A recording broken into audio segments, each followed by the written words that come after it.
Is the anabolic window real? So when we talk about protein, does timing matter? Does how much you eat matter? When you eat it matter? I'm breaking it down for you in this video, and if you care about gaining muscle, you need to finish listening.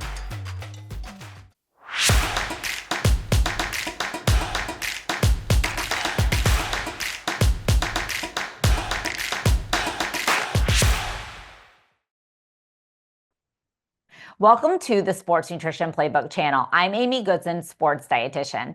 And today I want to talk about the anabolic window and the science behind protein timing. So when it comes to protein, there's lots of misinformation floating around out there, and you ask any athlete and they have their own interpretation of the science or misinformation that they have heard. So when it comes to the anabolic window, that basically is talking about how do you take in protein to maximize anabolism, which means building. So that's muscle building and muscle repair. We think about that after a workout, but the reality is that your body is constantly turning over muscle 24 hours a day. So timing out your protein becomes so essential to really maximize your anabolic window. So when we talk about the science behind this, I want you to think about three major protein components: protein intake, protein timing, and protein post-workout. These are three things that are going to help you really optimize the anabolic window.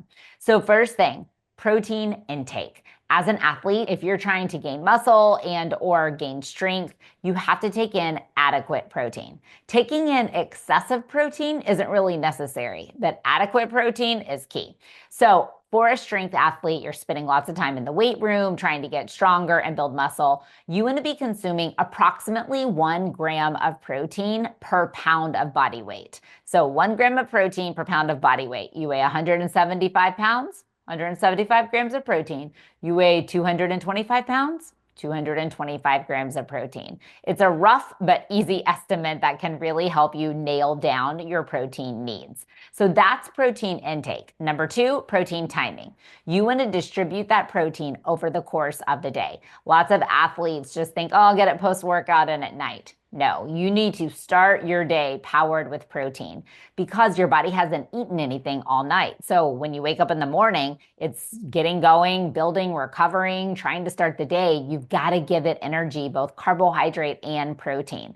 So when your body is moving throughout the day, going to school, going to practice, lifting, whatever all you're doing, you are constantly turning over and remodeling muscle mass. So that means you need to be consuming protein at each of your meals and snacks starting first thing in the morning so that you can help your body do that. Ideally, you want to be trying to get at least 30 grams of protein at your meals, then supplementing with your snacks throughout the day, and then finally talking about post-workout protein. So number three thing to really chime into and remember about the anabolic window is your post-workout protein.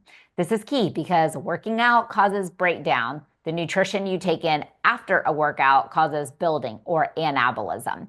So your goal is to get about 15 to 25 grams of protein as quickly as you can after a workout. If you're training heavily and you're a larger athlete, you can easily go up to 30, 35, 40 grams of protein. Probably don't need a lot more than 40. Like I said, excessive protein, maybe not necessary, but adequate protein is key. So anywhere between that 20 to 40 gram of protein range would be ideal. You want to try to get that in as soon as possible after a workout. So we say within 45 minutes, but the sooner that you can get that protein in your body, the sooner you kick your body out of breakdown mode into building mode. So if you're looking to gain strength, you're looking to gain power, you want to optimize the anabolic window by being strategic about your protein. Know how much protein you need. Really focus on factoring in that protein at each meal and snack over the course of the day. And then number three, be sure to get in 20 to 40 grams of protein post-workout to optimize muscle rebuilding and muscle resynthesis. If you'll focus on protein intake, protein timing, and protein post-workout, you are going to optimize that anabolic window, ultimately helping you build muscle and strength. I'd love to hear what you're doing to optimize and really take advantage of the anabolic window. So be sure to leave me a comment, like the video, and don't forget to click subscribe so that you can stay up to date with all of our performance fueling tips.